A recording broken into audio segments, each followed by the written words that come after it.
ಓಂ ನಮಃ ಶಿವಾಯ. ಭಾರತ್ ಮಾತಾ ಶಿವಶಕ್ತಿ ಅವತಾರ್ ಪಿತಾಶ್ರೀ ಬ್ರಹ್ಮ ಬಾಬಾರವರ ವಾಣಿ. ಓಂ. ಪಿತಾಶ್ರೀ ಶಿವ ತಂದೆಯ ನೆನಪಿದೆಯೇ? ಮುರಳಿಯ ದಿನಾಂಕ 21/7/2026. ಪ್ರಾತಃ ಕ್ಲಾಸ್. Revise course 16/3/2020. ಓಂ ನಮಃ ಶಿವಾಯ್. ನಿಶ್ಚಯ ಬುದ್ಧಿ ಮಕ್ಕಳೇ, ಯಾರೋ ಏನೋ ಹೇಳುತ್ತಾರೆ, ಯಾರೋ ಇನ್ನೇನೋ ಹೇಳುತ್ತಾರೆ. ಅವರು ಹೇಳಲಿ ಬಿಡಿ. ಅವರು ಎಷ್ಟು ಹೇಳುತ್ತಾರೋ ಅಷ್ಟು ಅವರ ಪಾಪಕರ್ಮಗಳು ಹೆಚ್ಚಾಗುತ್ತವೆ. ಈಗ ಯಾರೇ ಏನೇ ಹೇಳಿದರೂ ನೀವು ಮಕ್ಕಳಿಗೆ ಯಾವುದೇ ವ್ಯತ್ಯಾಸವಾಗಬಾರದು. ವ್ಯತ್ಯಾಸವಾಯಿತು ಎಂದರೆ ನೀವು ತೀರಾ ಹಿಂದೆ ಬಿದ್ದಿದ್ದೀರಿ ಎಂದರ್ಥ. ಮಾತನಾಡಲಿ ಬಿಡಿ. ಈಗ ಅವರು ಎಷ್ಟು ಕಲ್ಲುಗಳನ್ನು ಎಸೆಯುತ್ತಾರೋ ಅಷ್ಟೇ ಹೂವುಗಳನ್ನು ಮುಂದೆ ಅರ್ಪಿಸಬೇಕಾಗುತ್ತದೆ. ಓಂ ನಮಃ ಶಿವಾಯ್. ಬ್ರಹ್ಮ ಬಾಬಾರವರು ಮಕ್ಕಳ ಪ್ರಶ್ನೆಗಳಿಗೆ ಉತ್ತರ ನೀಡುತ್ತಾ ಅತಿ ಗುಹ್ಯ ರಹಸ್ಯಗಳನ್ನು ಬಿಚ್ಚಿಟ್ಟರು. ಪ್ರಶ್ನೆ: ಬಾಬಾ ಅವರು ನಾನು ದೆಹಲಿಗೆ ಬಂದಿದ್ದೇನೆ ಎಂದು ಹೇಳಿದಾಗ ಇಡೀ ಬ್ರಾಹ್ಮಣ ಸಂಸಾರಕ್ಕೆ ಅದನ್ನು ಅರ್ಥ ಮಾಡಿಕೊಳ್ಳಲು ಸಾಧ್ಯವಾಗಲಿಲ್ಲ. ಒಬ್ಬ ಸಹೋದರಿ ಹೇಳುತ್ತಿದ್ದರು, ಈಗ ಸರ್ವಶಕ್ತನಿಗೆ ತಾನು ದೆಹಲಿಯಲ್ಲಿದ್ದೇನೆಯೋ ಅಥವಾ ಮಧುಬನಕ್ಕೆ ಬಂದಿದ್ದೇನೆಯೋ ಎಂದು ಹೇಳಬೇಕಾದ ಪರಿಸ್ಥಿತಿ ಬಂದಿದೆಯೇ? ಉತ್ತರ ನೋಡಿ, ಇದು ಅದ್ಭುತವಾಗಿದೆಯಲ್ಲವೇ? ಇಡೀ ಸಭೆಯಲ್ಲಿ ತಂದೆಯನ್ನೇ ಅವಮಾನಿಸುತ್ತಿದ್ದೀರಿ. ದೆಹಲಿಯಲ್ಲಿದ್ದಾರೋ ಮಧುಬನದಲ್ಲಿದ್ದಾರೋ ಅವರಿಗೆ ಗೊತ್ತಿಲ್ಲವೇ? ಅವರು ಯಾರು? ಮೊದಲನೆಯದಾಗಿ ನಾವು ಅವರು ಯಾರು ಎನ್ನುವುದನ್ನೇ ಮರೆತು ಬಿಟ್ಟಿದ್ದೇವೆ. ಅವರಿಗೆ ಹೇಳಬೇಕಾಗುತ್ತಿದೆ, ಇಲ್ಲ, ನೀವು ಮಧುಬನದಲ್ಲಿ ಕುಳಿತಿದ್ದೀರಿ, ನೀವು ದೆಹಲಿಯಲ್ಲಿ ಕುಳಿತಿಲ್ಲ ಎಂದು. ಅದರಲ್ಲಿಯೇ ಸಭೆಯಲ್ಲಿ ಕುಳಿತಿರುವ ಪ್ರತಿಯೊಬ್ಬರ ಪರೀಕ್ಷೆಯನ್ನು ಬಾಬಾ ತೆಗೆದುಕೊಂಡರು. ಅದರಲ್ಲೇ ಪೇಪರ್ ತೆಗೆದುಕೊಂಡರು. ಇಂದಿನ ದಿನಗಳಲ್ಲಿ ಹೇಗೆ ಮಾಡುತ್ತಾರೆ? ಪರೀಕ್ಷೆ ಹೇಗೆ ತೆಗೆದುಕೊಳ್ಳುತ್ತಾರೆ ಹೇಳಿ? ಕೆಲವರು ಹೇಳುತ್ತಾರೆ, ನಮ್ಮನ್ನು ಪ್ರತ್ಯೇಕವಾಗಿ ಕರೆಯುತ್ತಾರೆ, ನಂತರ ಪರೀಕ್ಷೆ ತೆಗೆದುಕೊಳ್ಳುತ್ತಾರೆ, ನಂತರ ನಮ್ಮ ಇಂಟರ್ವ್ಯೂ ತೆಗೆದುಕೊಳ್ಳುತ್ತಾರೆ ಎಂದು. ಆದರೆ ಬಾಬಾ ಹೇಗೆ ತೆಗೆದುಕೊಳ್ಳುತ್ತಾರೆ? ಬಾಬಾ ಒಂದೇ ಸಾರಿಗೆ ಇಡೀ ಸಭೆಯ ಪರೀಕ್ಷೆ ತೆಗೆದುಕೊಂಡರು ಮತ್ತು ಬಹುಪಾಲು ಮಕ್ಕಳು ಫೇಲ್ ಆದರು. ಈಗ ಅವರು ಪರೀಕ್ಷೆ ತೆಗೆದುಕೊಳ್ಳುತ್ತಿದ್ದಾರೆ. ಅವರು ಹೇಳಿದರು, ಮಧುಬನದಲ್ಲಿ ಪರೀಕ್ಷೆ ತೆಗೆದುಕೊಳ್ಳಿ ಎಂದು. ಮಧುಬನಕ್ಕೂ ಕರೆದುಕೊಂಡು ಬಂದರು ಅಲ್ಲವೇ? ಮಕ್ಕಳು ಹೇಳುತ್ತಾರೆ, ಮಧುಬನದಲ್ಲಿ ಪರೀಕ್ಷೆ ತೆಗೆದುಕೊಳ್ಳಿ ಎಂದು. ತೆಗೆದುಕೊಂಡಾಯ್ತು. ಇಡೀ ಸಭೆಯ ಪರೀಕ್ಷೆ ತೆಗೆದುಕೊಂಡಾಯ್ತು. ಆದರೆ ಅದರಲ್ಲಿ ಯಾರಿಗೂ ಪ್ರಶ್ನೆಯೇ ಅರ್ಥವಾಗಲಿಲ್ಲ. ಯಾರೋ ಹೇಳಿದರು, ಬಾಬಾ ಅವರು ಹೇಳುತ್ತಾರೆ, ಗುಲ್ಜಾರ್ ದಾದಿಯವರ ಮೆದುಳು ಶಾಂತವಾಗಿತ್ತು, ಅವರಿಗೆ ಅರ್ಥವಾಗುತ್ತಿರಲಿಲ್ಲ, ಅದಕ್ಕಾಗಿ. ಒಳ್ಳೆಯದು, ಬಾಬಾರವರ ಮೆದುಳು ಎಂದಿಗೂ ಶಾಂತವಾಗುವುದಿಲ್ಲ. ಆ ಸಮಯದಲ್ಲಿ ಶೋಭಾ ಮಗುವಿನ ಅಂದರೆ ಗುಲ್ಜಾರ್ ದಾದಿಯ ಮೆದುಳು ಬಾಬಾ ಬಂದ ನಂತರ ತಾನಾಗಿಯೇ ಶಾಂತವಾಗುತ್ತದೆ. ಅದು ಏಕೆ ಕೆಲಸ ಮಾಡುತ್ತದೆ? ನಡೆಸುವವರು ಯಾರು? ಬಾಬಾ ನಡೆಸುತ್ತಾರಲ್ಲವೇ? ಸಹೋದರರೇ, ನಮ್ಮ ಪ್ರೀತಿಯ ಬಾಬಾ ನಡೆಸುತ್ತಾರೆ. ಅಂದರೆ ಮಗು ಮರೆತಿದೆ? ಬಾಬಾ ಮರೆತಿಲ್ಲ ಅಲ್ಲವೇ? ಆ ಸಮಯದಲ್ಲಿ ಬಾಬಾ ಅಲ್ಲಿಯೇ ಕುಳಿತಿದ್ದ ಬಹುಪಾಲು ಮಂದಿಯ ಪರೀಕ್ಷೆ ತೆಗೆದುಕೊಂಡರು. ಆದರೆ ಯಾವ ಮಗು? ಬಾಬಾರವರ ಈ ಮಾತಿನಲ್ಲಿ ದೊಡ್ಡ ರಹಸ್ಯವಿದೆ. ಬಾಬಾ ಪದೇ ಪದೇ ನಾನು ದೆಹಲಿಗೆ ಬಂದಿದ್ದೇನೆ ಎಂದು ಹೇಳುತ್ತಿರುವುದರಲ್ಲಿ ಏನೋ ಮರ್ಮವಿದೆ ಎಂದು ಯೋಚಿಸಿದರೋ ಆ ಮಗು ಪಾಸಾಯಿತು. ಅವರು ಹೇಳುತ್ತಾರೆ, ಈ ಬಾಬನಿಗೇನಾಗಿದೆ? ಈ ಬಾಬಾ ಮರೆತು ಬಿಟ್ಟಿದ್ದಾರೆ ಎಂದು. ಬಾಬಾ ಮರೆತು ಬಿಟ್ಟರು. ಎಂತಹ ದೊಡ್ಡ ಮಾತು ಹೇಳಿಬಿಟ್ಟರು ಸಹೋದರರೇ. ಒಂದು ಇರುವೆಗೂ ಆಹಾರ ನೀಡಲು ಮರೆಯದವರು ತಾವು ಎಲ್ಲಿಗೆ ಬಂದಿದ್ದೇವೆ, ಎಲ್ಲಿಗೆ ಬಂದಿಲ್ಲ ಎನ್ನುವುದನ್ನು, ಇಷ್ಟು ದೊಡ್ಡ ವಿಷಯವನ್ನು ಮರೆತು ಬಿಡುತ್ತಾರೆಯೇ? ಹೀಗೆ ಯೋಚಿಸಲು ಹೇಗೆ ಸಾಧ್ಯ? ಇನ್ನು ಯಾರೋ ಹೇಳಿದರು, ಬಾಬಾ ಬಂದ ನಂತರ ದಾದಿಯವರ ಧ್ವನಿ ಬದಲಾಗುತ್ತಿತ್ತು. ಆ ಸಮಯದಲ್ಲಿ ಹಾಗಾಗಲಿಲ್ಲ ಬಾಬಾ. ಹಾಗಾಗಿ ಅವರಿಗೆ ಬಹುಶಃ ಬಾಬಾ ಬಂದಿದ್ದಾರೋ ಇಲ್ಲವೋ ಎಂಬ ಗೊಂದಲ ಉಂಟಾಯಿತು. ಅಂದರೆ ಈಗ ಅವರು ಅದನ್ನು ಸಾಬೀತುಪಡಿಸಲು ಸಾಧ್ಯವಿಲ್ಲ, ಬಾಬಾ ಇದ್ದಾರೋ ಇಲ್ಲವೋ ಎಂದು. ಏಕೆಂದರೆ ಅವರೇ ಸಿಕ್ಕಿಕೊಳ್ಳುತ್ತಾರೆ. ಸಹೋದರರೇ, ನೀವೇ ಹೇಳುತ್ತಿದ್ದೀರಿ, ಬಾಬಾ ನೀವು ಮಧುಬನದಲ್ಲಿ ಕುಳಿತಿದ್ದೀರಿ ಎಂದು, ದೆಹಲಿಯಲ್ಲಿ ಕುಳಿತಿಲ್ಲ ಎಂದು. ಅಂದರೆ ನೀವು ಹೇಳುತ್ತಿದ್ದೀರಿ, ಬಾಬಾ ನೀವಿದ್ದೀರಿ ಎಂದು. ನಂತರ ನೀವು ಬಾಬಾ ಇದ್ದಾರೋ ಇಲ್ಲವೋ ಎಂದು ಹೇಳಲು ಸಾಧ್ಯವಿಲ್ಲ. ಇನ್ಯಾರೋ ಬಂದರು, ಯಾರೋ ಬಂದು ನಾನು ದೆಹಲಿಗೆ ಬಂದಿದ್ದೇನೆ ಎಂದು ಹೇಳಿ ಹೋದರು. ಇದು ಕೂಡ ಅದ್ಭುತದ ವಿಷಯ ಅಲ್ಲವೇ?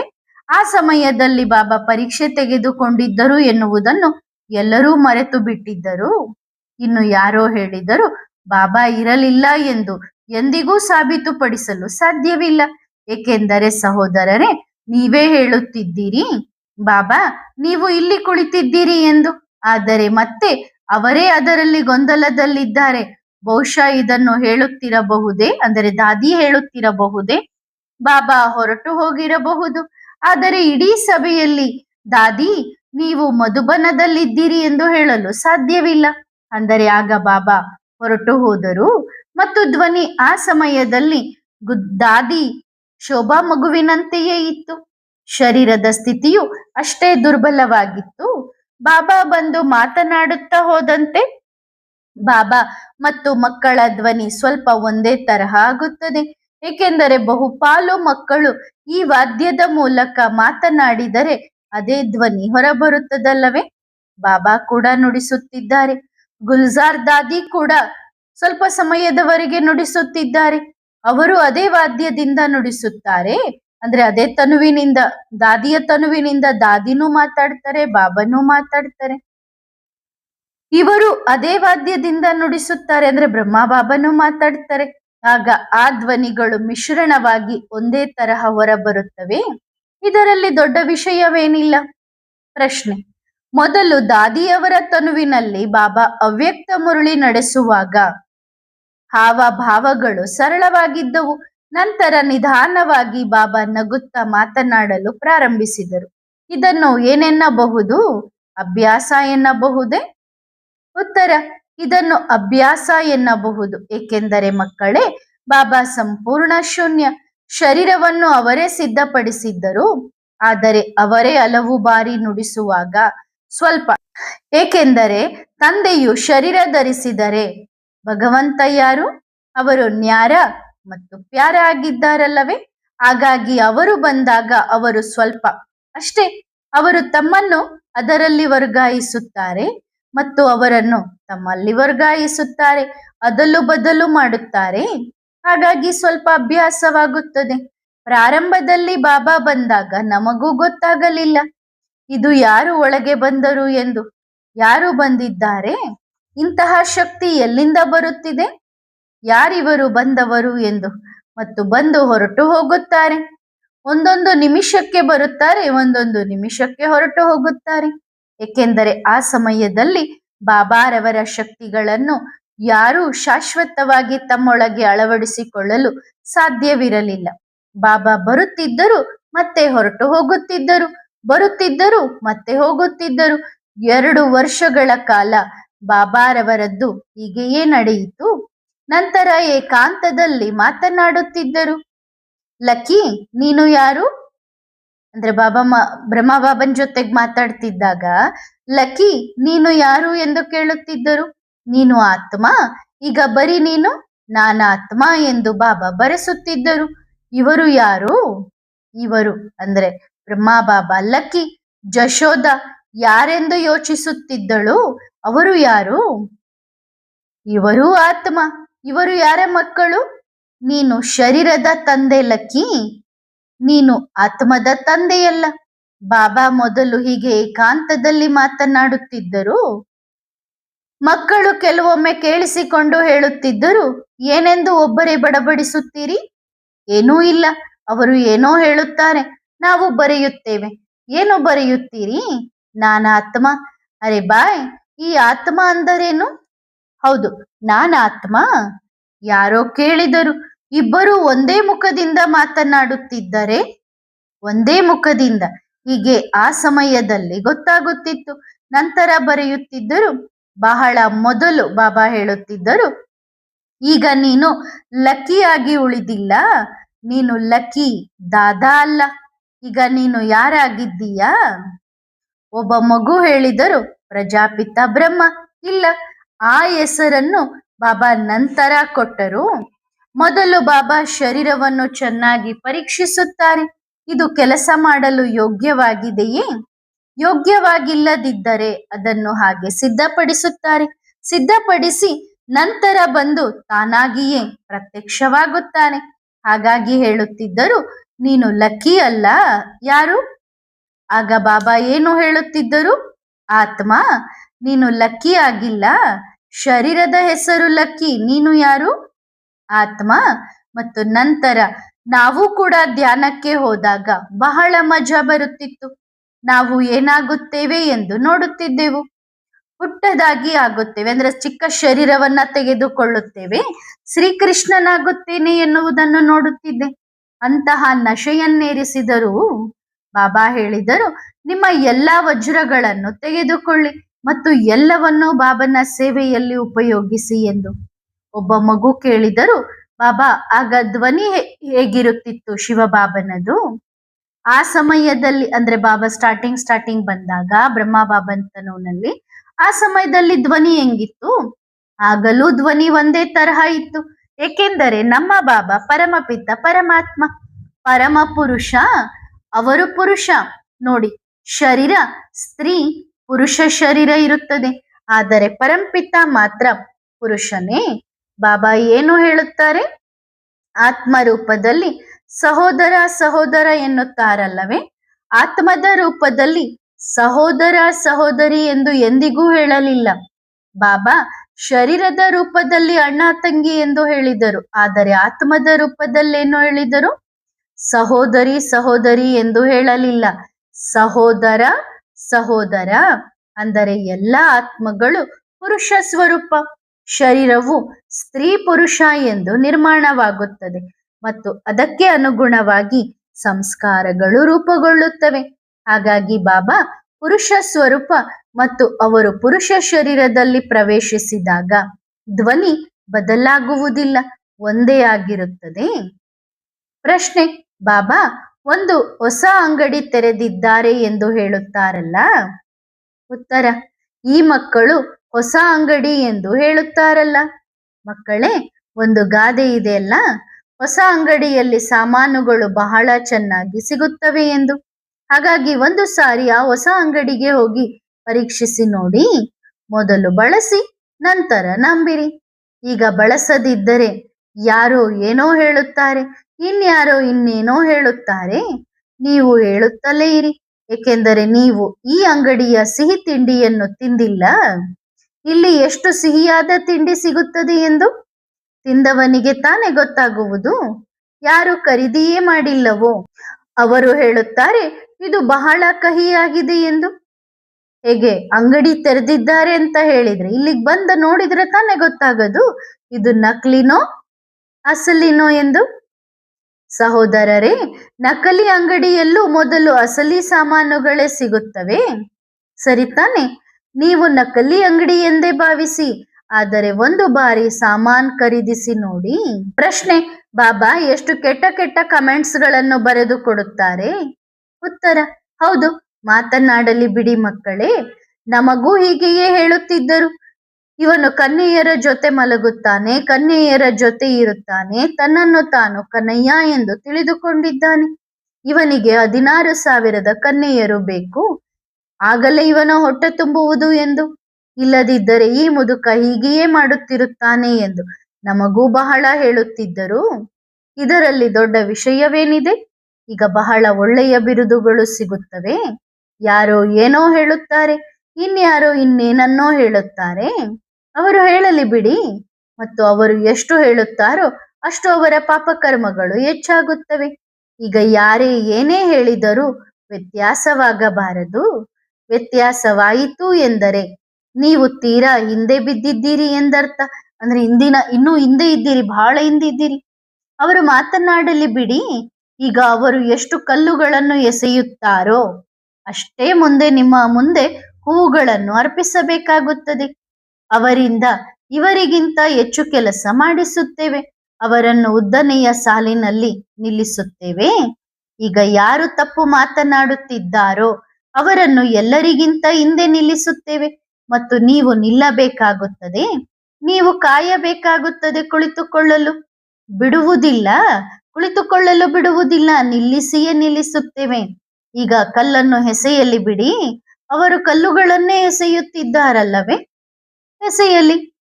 ಪ್ರಶ್ನೆ: ಹೌದು ಬಾಬಾ, ನಿಮ್ಮ ಪಾಲುದಾರರ ಪಾತ್ರ ಆ ಸಮಯದಲ್ಲೇ ಹೇಗಿತ್ತು? ಉತ್ತರ: ಆ ಸಮಯದಲ್ಲಿ ನಾವು ಬಹಳ ಹೇಳಿದ್ದೆವು, ಈಗ ಎಲ್ಲವನ್ನು ಗೂಡಿಸಿಟ್ಟುಕೊಳ್ಳಿ, ಅಂದ್ರೆ ಒಟ್ಟುಗೂಡಿಸಿ ಈಗ ಮನೆಗೆ ಹೋಗಬೇಕು ಎಂದು. ಆದರೆ ಆ ಮಕ್ಕಳಿಗೆ ಅರ್ಥವಾಗಲಿಲ್ಲ. ಹಾಗೆಯೇ ನಮಗೂ ಲೌಕಿಕ ಪರಿವಾರವಿತ್ತು. ಅವರು ಏನೇನೋ ತೆಗೆದುಕೊಂಡರು, ಎಷ್ಟೆಷ್ಟು ಪಾಲು ತಗೊಂಡರು ಅಂದ್ರೆ ಆ ಪಾರ್ಟ್ನರ್ಸ್ಗಳು, ಬಿಸ್ನೆಸ್ ಪಾರ್ಟ್ನರ್ಸ್ಗಳು ಹೇಳ್ತಿದ್ರು, ನಮಗೂ ಲೌಕಿಕ ಪರಿವಾರವಿದೆ, ಅವ್ರನ್ನೂ ನೋಡ್ಬೇಕು ಅಂತೇಳಿ ಏನೇನ್ ತಗೊಂಡ್ರು, ಎಷ್ಟೆಷ್ಟು ಪಾಲು ತಗೊಂಡ್ರು. ಆದರೆ ತಗೊಳ್ಳುವ ಅವರ ಪಾಲನ್ನು ತೆಗೆದುಕೊಳ್ಳುವ ಮೊದಲು ನಾವು ಬಹಳ ಹೇಳಿದ್ದೆವು, ಭಗವಂತ ಬಂದಿದ್ದಾನೆ, ಈಗ ದೊಡ್ಡ ಶಕ್ತಿಗಳು ಸಿಗುತ್ತಿವೆ, ಅವರು ಸಿಕ್ಕಿದ್ದಾರೆ, ನೀವು ಬನ್ನಿ ಎಂದು ಅವರು ಹೇಳಿದರು. ಇಲ್ಲ ಇಲ್ಲ, ನಾವು ಹೆಂಡತಿ ಮಕ್ಕಳನ್ನು ಸಾಕಬೇಕು ಎಂದು. ಅವರ ಉತ್ತರ ಹೀಗಿತ್ತು: ಸರಿ ಸಹೋದರರೇ, ನೀವು ಹೆಂಡತಿ ಮಕ್ಕಳನ್ನು ಸಾಕಿರಿ, ನಮ್ಮದನ್ನು ನಮಗೆ ಕೊಡಿ, ನಾವು ಹೊರಡಬೇಕು ಎಂದು. ಯಾರೋ ಕೇಳಿದರು, ಅದರ ನಂತರ ಅವರು ಬರಲಿಲ್ಲವೇ? ಇಲ್ಲ ಮಗು, ಅದರ ನಂತರ ಆ ಮಗು ಬರಲಿಲ್ಲ. ಹಾಗಾದರೆ ನಿಮಗೆ ಬಿಸ್ನೆಸ್ ನಲ್ಲಿ ಅರ್ಧ ಅರ್ಧ ಲಾಭ ಕೊಟ್ಟರೆ? ಹೌದು, 50-50. ನೋಡಿ ಮಗು, ಅವರಿಗೆ ವಜ್ರಗಳ ಬಗ್ಗೆ ಅಷ್ಟು ಗುರುತಿರಲಿಲ್ಲ, ಹಾಗಾಗಿ ಇಟ್ಟಿದ್ದ ಹಣವನ್ನು ಅವರು ತೆಗೆದುಕೊಂಡರು, ಸಾಮಾನುಗಳನ್ನು ತೆಗೆದುಕೊಂಡರು, ಅವರಿಗಿದು ಸರಿ ಎಂದನಿಸಿತು. ನೋಡಿ, ಬಾಬಾ ಕೂಡ ಎಷ್ಟು ಚತುರ್ಸುಜಾನರಾಗಿದ್ದಾರೆ. ಅವರಿಗೆ ವಜ್ರಗಳ ಬಗ್ಗೆ ಅಷ್ಟು ತಿಳುವಳಿಕೆ ಇರಲಿಲ್ಲ, ಹಾಗಾಗಿ ಎಲ್ಲಾ ವಜ್ರಗಳು ಇತ್ತ ಕಡೆ ಬಂದವು. ಸರಿ ತಾನೆ? ಈ ಎಲ್ಲಾ ಹಣವನ್ನು ನೀವೇ ಇಟ್ಟುಕೊಳ್ಳಿ ಸಹೋದರರೇ. ಅದರ ಬೆಲೆ ಇತ್ತು, ಮಗುವಿಗೆ ಗೊತ್ತಿರಲಿಲ್ಲ. ಅಂದ್ರೆ ವಜ್ರಗಳಿಗೂ ಬೆಲೆ ಇತ್ತು, ಆದ್ರೆ ಅವ್ರಿಗೆ ಗೊತ್ತಿರಲಿಲ್ಲ. ಪಾಲುದಾರನಾಗಿದ್ದರೂ ಕೂಡ ವಜ್ರದ ಬೆಲೆ ಗೊತ್ತಿರಲಿಲ್ಲ. ನಿಮಗೆ ಎಷ್ಟು ಬೇಕೋ ಅಷ್ಟು ತಗೊಳ್ಳಿ ಸಹೋದರರೇ ಎಂದರು. ಹಾಗೆ ಕಾಗದದ ನೋಟುಗಳನ್ನು ತೆಗೆದುಕೊಂಡರು. ಅವರಿಗೆ ಬಹಳಷ್ಟಿದೆ, ನಮ್ಮ ಕೆಲಸ ನಡೆಯುತ್ತದೆ ಎಂದನಿಸಿತು. ಹೀಗೆ ಮಗು, ಇದು ಬಹಳ ಅದ್ಭುತವಾದ ಪಾತ್ರವಾಗಿದೆ, ಆ ಪಾತ್ರ ಅದ್ಭುತವಾಗಿತ್ತು ಕೂಡ. ಪ್ರಶ್ನೆ: ಬಾಬಾ ಹೇಳಿದರಲ್ಲವೇ, ಭಾರತ್ ಮಾತಾ ಶಿವಶಕ್ತಿ ಅವತಾರ್ ಎನ್ನುವುದು ಅಂತ್ಯದ ಘೋಷವಾಕ್ಯ ಎಂದು. ಹಾಗಾದರೆ ಭಾರತ ಮಾತೆ ಅಂತ್ಯದಲ್ಲಿ ಪ್ರತ್ಯಕ್ಷವಾಗುತ್ತಾರೆಯೇ? ಉತ್ತರ: ಭಾರತ್ ಮಾತಾ ಶಿವಶಕ್ತಿ ಅವತಾರ್ ಎನ್ನುವುದು ಅಂತ್ಯದ ಘೋಷವಾಕ್ಯವಾಗಿದೆ, ಆದರೆ ಅದು ತಂದೆಯ ಜೊತೆಗೆ ಗಾಯನವಾಗುತ್ತದೆ, ಶಿವಶಕ್ತಿಯ ಅವತಾರ ಆಗಿದೆ. ನೋಡಿ, ಬಾಬಾ ಪ್ರಾರಂಭದಲ್ಲೇ ಶಿವಶಕ್ತಿಯರನ್ನು ಮುಂದೆ ಇಟ್ಟರು ಮತ್ತು ಅಂತಿಮ ಪ್ರತ್ಯಕ್ಷತೆಯು ಶಿವಶಕ್ತಿಯರ ಮೂಲಕವೇ ಆಗುತ್ತದೆ. ಪ್ರಶ್ನೆ: ಹಾಗಾದರೆ ಪ್ರತ್ಯಕ್ಷತೆಯು ಪುರುಷನ ಶರೀರದಲ್ಲೂ ಆಗಬಹುದೇ ಅಥವಾ ಕೇವಲ ಸ್ತ್ರೀ ಶರೀರದಲ್ಲಿ ಮಾತ್ರ ಆಗುತ್ತದೆಯೇ? ಉತ್ತರ: ನೋಡಿ, ಶಿವಶಕ್ತಿಯರ ಅರ್ಥವೇನು? ಶಿವನ ಶಕ್ತಿ. ಸಹೋದರರೇ, ಶಿವನ ಶಕ್ತಿ ಪುರುಷನಲ್ಲೂ ಇದೆ, ಸ್ತ್ರೀಯಲ್ಲೂ ಇದೆ, ಹಾಗಾಗಿ ಅದನ್ನು ಅರ್ಥ ಮಾಡಿಕೊಳ್ಳಬೇಕು. ಕೆಲವರು ಶಿವಶಕ್ತಿ ಎಂದರೆ ಕೇವಲ ಸ್ತ್ರೀಯರೇ ಇರುತ್ತಾರೆ ಎಂದು ಯೋಚಿಸುತ್ತಾರೆ. ಹಾಗಿಲ್ಲ, ಶಿವಶಕ್ತಿ ಎಂದರೆ ಶಿವನ ಶಕ್ತಿ. ಪ್ರತಿಯೊಬ್ಬರ ಒಳಗೂ ಶಿವನ ಶಕ್ತಿ ಬಂದಾಗ ಅದರಲ್ಲಿ ಪುರುಷ ಸ್ತ್ರೀ ಎಲ್ಲರೂ ಬರುತ್ತಾರೆ. ಶಿವನ ಶಕ್ತಿ ಯಾರನ್ನಾದರೂ ನೋಡುತ್ತದೆಯೇ? ಅದು ಸ್ತ್ರೀಯನ್ನು ನೋಡುವುದಿಲ್ಲ, ಪುರುಷನನ್ನು ನೋಡುವುದಿಲ್ಲ.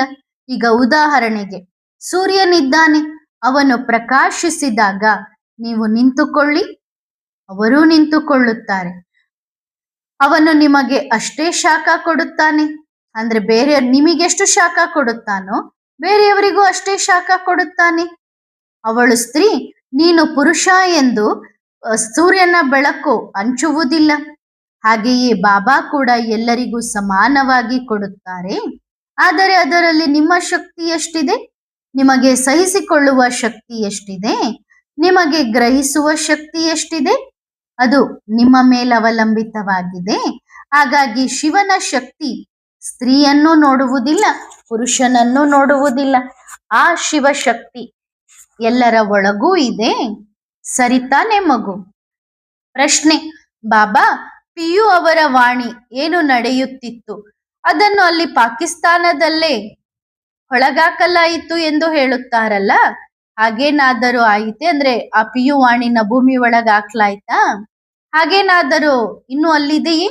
ಉತ್ತರ: ಮಗು, ಅದರಲ್ಲಿ ಬಹಳಷ್ಟು ರಹಸ್ಯಗಳಿವೆ. ಎಂತಹ ರಹಸ್ಯಗಳೆಂದರೆ, ಯಾವುದೇ ಮಗು ತನ್ನಿಂದ ತಾನು ದೂರ ಮಾಡಲು ಸಾಧ್ಯವಿರಲಿಲ್ಲ. ನೀವು ಹೇಳುತ್ತಿರುವುದು ಬಹಳಷ್ಟು ಮಕ್ಕಳು ಎಲ್ಲವನ್ನು ಬರೆದು ದೊಡ್ಡ ದೊಡ್ಡ ಡೈರಿಗಳನ್ನು ಮಾಡಿ ಇಟ್ಟುಕೊಂಡಿದ್ದರು. ನಾವು ಯಾರಿಗಾದರೂ ಹೇಳುವಾಗ ಈ ರಹಸ್ಯಗಳನ್ನು ಹೇಳುತ್ತೇವೆ ಎಂದು ಅವರಿಗೆ ಅನಿಸುತ್ತಿತ್ತು. ಆದರೆ ಅವುಗಳನ್ನು ಅಲ್ಲಿಯೇ ಹೂತಿಕ್ಕಲಾಯಿತು, ಏಕೆಂದರೆ ಅದರಲ್ಲೂ ಕಲ್ಯಾಣವಿತ್ತು. ಅಲ್ಲಿ ಹೂತು ಹೋಗಿರುವ ವಿಷಯಗಳಿಂದ ಭಕ್ತಿ ಮಾರ್ಗದಲ್ಲೇನಾಗುತ್ತದೆ? ಶಾಸ್ತ್ರಗಳು ತಯಾರಾಗುತ್ತವೆ. ಹಾಗಾದರೆ ಬಾಬಾ, ಅವು ಹಾಳಾಗುವುದಿಲ್ಲವೇ? ನೋಡಿ ಮಗು, ಮೇಲಿನ ಪುಟ ಹಾಳಾಗಬಹುದು, ಕೆಳಗಿನದ್ದು ಕೂಡ, ಆದರೆ ಮಧ್ಯದ್ದು ಉಳಿಯುತ್ತದಲ್ಲವೇ?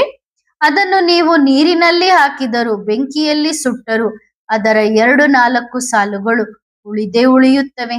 ಅವು ಹಾಳಾಗಬಾರದು ಎಂದು ಅಷ್ಟು ಜಾಗರೂಕತೆಯಿಂದ ಚೆನ್ನಾಗಿ ಇಡಲಾಗಿತ್ತು. ಮಕ್ಕಳು ಯಾವಾಗಲಾದರೂ ಬರಲು ಸಾಧ್ಯವಾದರೆ ಅವುಗಳನ್ನು ಹೊರತೆಗೆದುಕೊಂಡು ಹೋಗೋಣ ಎಂದು ಯೋಚಿಸುತ್ತಿದ್ದರು.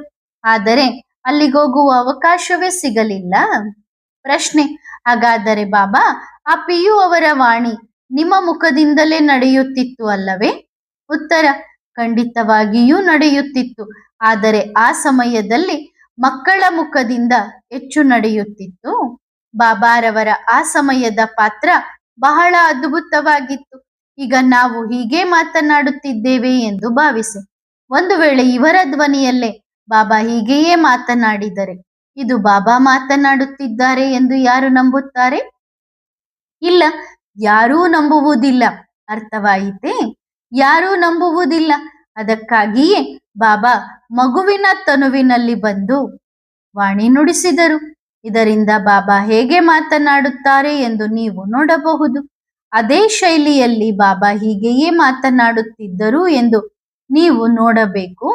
ಆದರೆ ಕೆಲವು ಕಡೆ ಬಾಬಾ ಅಂತಹ ವಾಣಿ ನಡೆಸುತ್ತಿದ್ದರು. ಅದು ಆ ಸಮಯದಲ್ಲಿ ಯಾರಿಗೆ ಅರ್ಥವಾಗಬೇಕಿತ್ತೋ ಅವರಿಗೆ ಮಾತ್ರ ಅರ್ಥವಾಗುತ್ತಿತ್ತು. ಇನ್ನೂ ಬಹಳಷ್ಟು ರಹಸ್ಯಗಳಿವೆ ಮಕ್ಕಳೇ, ಮತ್ತು ಈ ರಹಸ್ಯಗಳನ್ನು ಬರುವ ಸಮಯದಲ್ಲಿ ಇನ್ನೂ ಚೆನ್ನಾಗಿ ಸ್ಪಷ್ಟಪಡಿಸುತ್ತೇವೆ. ಈ ಹಲವು ಮಕ್ಕಳು ಕೇಳುತ್ತಿದ್ದಾರೆ, ಇದನ್ನು ಕೇಳಿ ಅದನ್ನು ಕೇಳಿ, ಅದ್ಭುತವಾದ ವಿಷಯ. ಅವರಿಗೆ ಹೇಳಿ, ನೀವು ಬನ್ನಿ, ಮೊದಲು ನೀವು ಸಮ್ಮುಖದಲ್ಲಿ ಕುಳಿತು ಮಾತನಾಡಿದರೆ ಬಹಳ ಮಜಾ ಬರುತ್ತದೆ. ನೀವು ಮಕ್ಕಳು ಇದೇ ವಿಷಯದಲ್ಲಿ ಸಿಕ್ಕಿ ಹಾಕಿಕೊಳ್ಳುತ್ತೀರಿ, ಇದನ್ನು ಕೇಳಬೇಕು ಅದನ್ನು ಕೇಳಬೇಕು ಎಂದು. ಹಾಗಾದರೆ ಪುರುಷಾರ್ಥದ ಸಮಯ ಯಾವಾಗ? ಇನ್ನು ಏನೇ ಪ್ರಶ್ನೆಗಳಿದ್ದರೂ ನೋಡಿ, ನಾವು ಬೇಡ ಎನ್ನುತ್ತಿಲ್ಲ. ಮಗುವಿಗೆ ನೀಡಿ ಹೋಗಿ, ನಂತರ ಧ್ವನಿ ಕಳುಹಿಸುತ್ತೇವೆ, ಸರಿ ತಾನೆ? ಟೆಲಿಫೋನ್ ಮೂಲಕ ಕಳುಹಿಸಿ. ಅಂದ್ರೆ ನಿಮ್ದು ಏನೇ ಪ್ರಶ್ನೆಗಳಿದ್ರು ಆ ಪ್ರಶ್ನೆಗಳನ್ನ ಬರೆದು ಕೊಟ್ಟೋಗ್ರಿ. ನಿಮಗೆ ಬಾಬನ ವಾಯ್ಸ್ ಅನ್ನ ಕಳಿಸ್ತೀವಿ, ಟೆಲಿಫೋನ್ ಮೂಲಕ ಕಳಿಸ್ತೀವಿ. ನಂತರ ನಿಮ್ಮ ಬಳಿಗೆ ಟೆಲಿಫೋನ್ ಮೂಲಕ ಬರುತ್ತದೆ, ಸರಿ ತಾನೆ ಮಕ್ಕಳೇ? ಮಕ್ಕಳಿಗೆ ಟೋಲಿಯನ್ನು ಕೊಡಿ, ಎಲ್ಲರಿಗೂ ಟೋಲಿಯನ್ನು ಕೊಡಿ ಮತ್ತು ಚೆನ್ನಾಗಿ ಹೋಗಿ ಬನ್ನಿರಿ. ಮಕ್ಕಳ ಹೊಟ್ಟೆ ಈಗ ಚಿಕ್ಕದಾಗಿದೆ, ದೊಡ್ಡದಾಗಿಲ್ಲ. ಬಾಬಾರನ್ನು ಕೇಳುತ್ತಾರೆ, ಬಾಬಾ ಹೇಳಿ, ನೀವು ಇದನ್ನು ಹೇಳದಿದ್ದರೆ ನಮಗೆ ನಿಶ್ಚಯ ಹೇಗೆ ಬರುತ್ತದೆ? ಸಹೋದರರೇ, ನಿಮ್ಮ ಹೊಟ್ಟೆ ಇಷ್ಟು ಚಿಕ್ಕದಾಗಿರುವಾಗ ನಾವು ಹೇಗೆ ಹೇಳೋಣ? ಅದಕ್ಕಾಗಿಯೇ ಬಹಳಷ್ಟು ರಹಸ್ಯಗಳನ್ನು ಬಾಬಾ ಬಿಚ್ಚಿಡಲು ಬಿಡುವುದಿಲ್ಲ. ಕಾರಣವೇನೆಂದರೆ, ಮಕ್ಕಳೇ ಅಳವಡಿಸಿಕೊಳ್ಳಲು ಸ್ವಲ್ಪ ಪರಿಶ್ರಮ ಬೇಕಾಗುತ್ತದೆ, ಸರಿ ತಾನೆ ಮಕ್ಕಳೇ?